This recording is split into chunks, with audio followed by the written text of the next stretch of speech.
வாழும்போது வாழ்க்கைக்கான அர்த்தம் தெரியாமல் எப்படியோ வாழ்ந்து விடுகின்றோம். பொருள் சேர்ப்பது, புகழ் சேர்ப்பது, சொந்த பந்தங்களை சேர்ப்பது அப்படின்ட்டு நிறைய விஷயங்களை அடுக்கிக் கொண்டே போவதன் காரணமாக நமக்கு வாழ்வதற்கு நாட்கள் பத்தவில்லையோ என்னமோ தெரியவில்லை. அப்படி ஒரு இக்கட்டான வாழ்க்கையை நாம் வாழ்ந்து விடுகிறோம். எப்படி வாழ்ந்தாலும் சரி, உண்மை பொருளை அறிந்து கொள்வதற்கு இங்கே யாருக்கும் துணிவிருப்பதும் இல்லை. அதற்கான முயற்சியும் பெரும்பாலும் யாரும் செய்வது இல்லை. பெரும்பாலுமானவர்கள் அதற்கான வாய்ப்பு பெற்றவர்கள் வெகு சிலரே அவர்கள் முயல்கிறார்கள். ஒருவேளை இந்த பிறவியில் முடியாவிட்டாலும் அடுத்த பிறவியில் அவர்களுக்கு அது எட்டி விடுகிறது. பிறப்பில்லா நிலையை அவர்கள் எய்துவதற்கான அந்த வாய்ப்பை இறைவன் அவர்களுக்கு நல்கி விடுகிறார்.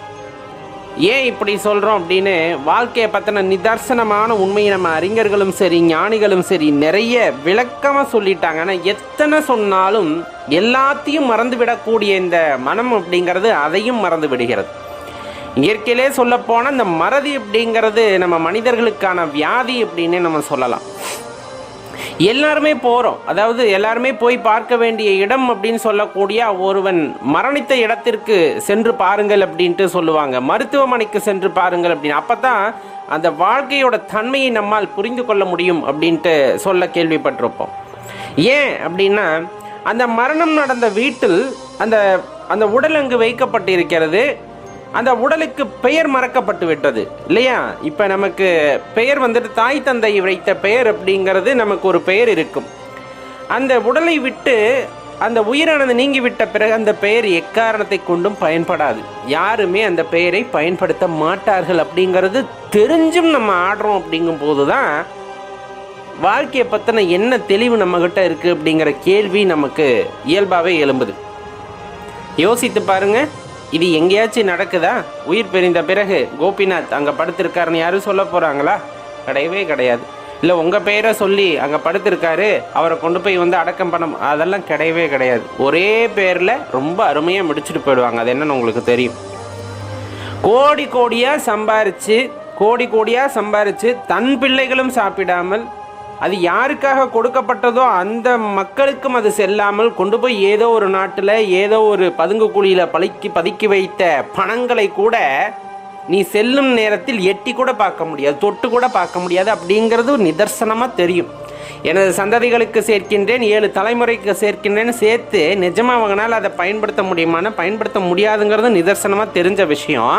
இருந்தாலும் அந்த பேராசையின் காரணமாக ஊரை அழித்து உடையில் போட்டு அது வீணாகத்தான் போகும் என்று தெரிந்த பின்னரும் கோடி கோடியாய் பலர் பசியாற்றுவதற்கு இருந்த அந்த பணத்தை, பலர் பசியாற்றுவதற்காக அந்த பணத்தை கொண்டு போய் மூடி மறைச்சு வச்சு என்ன பலனை காண போகிறோம் அப்படிங்கிறத யோசிச்சோம்னா தெரிஞ்சிடும். அதையும் யோசிக்க கூட இல்லை, அதையும் மறந்தாச்சு. ஏன்னா காலன் நிற்கும் பொழுது உன்னால் 1 ரூபாயை கூட கையில் எடுத்துக்கொண்டு போக முடியாது. உனக்கான நேரம் முடிஞ்சிருச்சுன்னா ரொம்ப அக்யூரட்டாக, நீங்கள் ஆங்கிலத்தில் சொல்ல போனால் அக்யூரட்டாக துல்லியமாக அந்த நேரமானது உனக்கு குறிக்கப்பட்டிருக்குன்னா அந்த நேரத்தை தாண்டி உன்னால் 1 வினாடி கூட அந்த உடலில் இருக்க முடியாது. காலன் அழைக்கும் போது ஐயா நான் அதை எடுத்து வருகிறேன், இதை எடுத்து வருகிறேன், எதையுமே நீ அவரிடம் கேட்க முடியாது. அவர் பாட்டுக்கு அவர் வேலையை செஞ்சுக்கிட்டே இருப்பார். இது நடக்கும்னு எல்லாத்துக்கும் தெரியுமா தெரியாதா? இது நடக்கும்னு எல்லாத்துக்கும் தெரியுமா தெரியாதா? தெரியும். ஆனாலும் ஆடுகின்றோம். இங்கு நடப்பதெல்லாம் உண்மை என நினைத்து ஆடாத ஆட்டத்தை ஆடுகின்றோம். சேர்க்காத பொருளையெல்லாம் சேர்க்கின்றோம். எல்லாமே ஆசை, புகழ், என்னென்ன இருக்கு எல்லாத்தையும் சேர்க்கணும் ஐயா. ஆனால் உண்மையான பொருள், உண்மையான அந்த ஆற்றலை உணர்ந்து கொள்வதற்கு யாரும் முற்படுவதில்லை.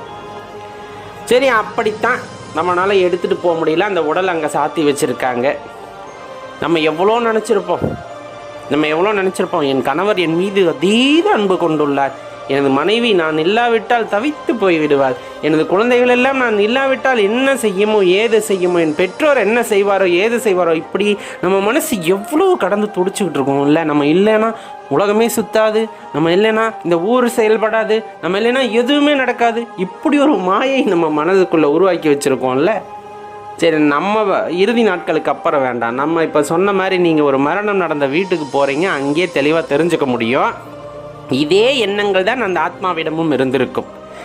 என்ன நடக்கிறது என்று பாருங்கள். அது இந்த காலத்தில் கண்ணில் கூட தண்ணி வர்றதில்லை, அந்த அளவுக்கு போயிடுச்சு. அதாவது யதார்த்தத்தை புரிந்து கொண்ட மனிதர்கள் அப்படின்ட்டு நம்ம வச்சுக்கலாம். நம்ம சொல்கிற மாதிரி எடுத்துக்கிட்டோம் அப்படின்னா, அந்த பிரேதத்தை உடலை அந்த இடத்தை விட்டு நகர்த்தி வெளியே போகிறதுக்கு முன்னாடி கூத்தும் கும்மாலுமா அடாடாடா, எப்படி ஒரு அது சோகம் நடந்த வீடாகவே தெரியாது. சில இடத்தெல்லாம் எப்படா இந்த இடம் காலியாகும் அப்படின்னு காத்துக்கிட்டு இருக்க மாதிரியான அந்த நிலைக்கு தள்ளப்பட்டு விட்டோம். நாம் ஏற்கனவே சொன்ன மாதிரி நீங்கள் எந்த உறவுகளை வேணாலும் எடுத்துக்கொள்ளுங்கள்.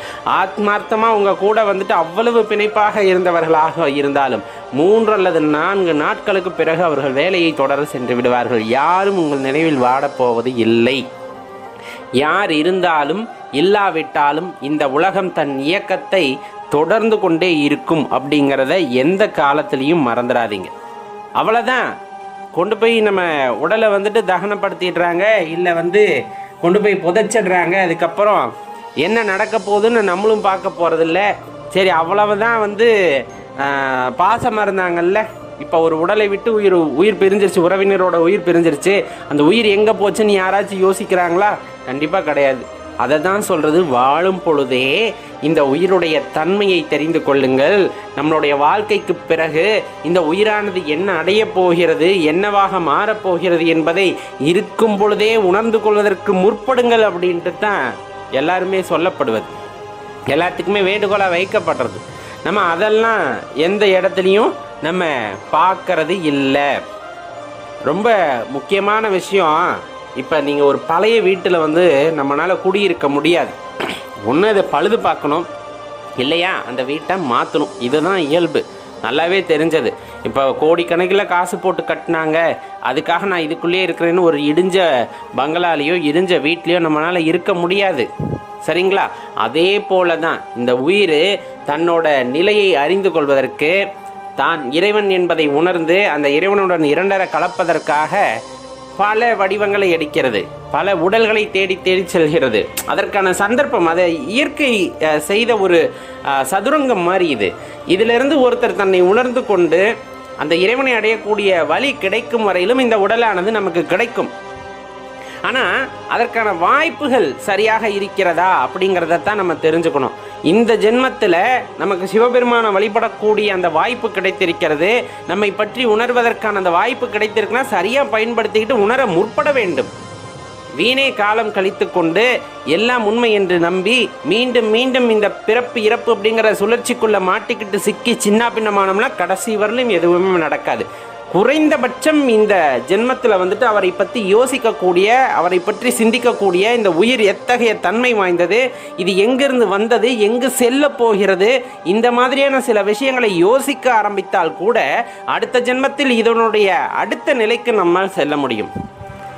அடுத்த நிலைக்கு இதெல்லாம் செல்ல முடியும். ஆனால் அதெல்லாம் விட்டு மீண்டும் இந்த பொருள், இந்த பற்று, இந்த உறவுகள், இந்த மாதிரியான விஷயங்கள் எல்லாம் உண்மை அப்படின்னு நீங்கள் நினச்சிக்கிட்டு இருக்கும் போது மீண்டும் மீண்டும் இந்த பிறவி அப்படிங்கிறது நமக்கு ஏற்பட்டு கொண்டே தான் இருக்கும். மீண்டும் மீண்டும் இந்த பிறவி அப்படிங்கிறது நமக்கு ஏற்பட்டு கொண்டே தான் இருக்கும் அப்படிங்கிறத தெரிஞ்சுக்கணும். நம்ம ஏற்கனவே சொன்ன மாதிரி ஒரு இடம் பாலடைந்து விடுகிறதுனா அந்த இடத்த நம்ம மாற்றிடணும். அதே போல் தான் இந்த உயிரும் தனக்கான வேலை முடியாத போது அந்த உடலில் பலமில்லை என்று தெரிந்து விட்டால் வேறு கூட்டை நாடி சென்றே தீரும். வேறு கூட்டை நாடி சென்றே தீரும். அதில் எந்த சந்தேகமும் வேண்டாம். ஒரே உடலில் ஒரு 5000 வருஷமாக இருந்து நான் தவம் பண்ணி இறைவனை உணர்கின்றேன் அப்படிங்கிறது இந்த கலிகாலத்தில் சாத்தியமில்லாத ஒன்று. ஆனால் அதை முற்படும் பொழுது, இறைவனை அறிந்து கொள்வதற்கு முற்படும் பொழுது, குரு கிடைக்கும் பொழுது, சில விஷயங்களை நாம் செய்யும் பொழுது இருக்கின்ற கூட்டிலிருந்து உணர்வதற்கான வாய்ப்பு கிடைக்கலாம்.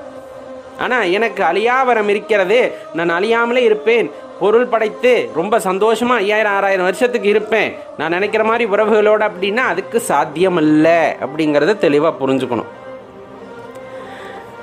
நம்ம நினைக்கிறது மரணம் அப்படிங்கிறது பெரிய துயரம் அப்படின்ட்டு நினைக்கிறோம் இல்லைங்களா? மரணம் அப்படிங்கிறது பெரிய துயரம் அப்படின்னு நினச்சிக்கிட்டு இருக்கோம். அது அந்த உயிரை பொறுத்தளவு அது ஒரு வரம். இந்த உடலில் இருந்து இறைவனை என்னால் உணர்ந்து கொள்ள முடியவில்லை, என்னை என்னால் அறிந்து கொள்ள முடியவில்லை, ஆனால் இனிமேல் இந்த உடல்ல இருந்து எனக்கு எதுவும் ஆக போகிறது இல்லை அப்படின்னு தெரிஞ்சுக்கிட்ட அந்த உயிரானது வேறு ஒரு கூட்டை நோக்கி செல்கிறது என்றால் அதனை பொறுத்தளவு அதற்கு அது வரமாகத்தான் இருக்கும் அப்படிங்கிறத தெரிஞ்சுக்குங்க. பொதுவாகவே பிறவி அதே போல் பிறப்பு இறப்பு அப்படிங்கிறதெல்லாம் பெருந்துயர் அப்படின்னு ஞானிகள் சொல்லுவாங்க. இதிலெல்லாம் இருந்து விடுபட்டு இந்த உயிரானது, இந்த ஆத்மாவானது இறைவனிடம் செல்லும் பொழுது தான் அது பேரானந்தத்தை அடையும் அப்படின்ட்டு குறிப்பிடுவாங்க. இதையெல்லாம் உணர்ந்து கொள்ள பக்குவம் அப்படிங்கிறது கட்டாயமாக தேவைப்படும். அது ஏதோ ஒரு காலகட்டத்தில் இறைவன் உங்களுக்கு உணர்த்துவார். அதை பிடித்து கொண்டு நாம் அப்படியே பயணிக்கும் பொழுது கட்டாயமாக நமக்கான வாய்ப்புகள் இறைவனால் ஏற்படுத்தி தர முடியும், ஏற்படுத்தி தருவார். அதை இந்த இடத்துல தெளிவாக புரிந்து கொள்ளுங்கள்.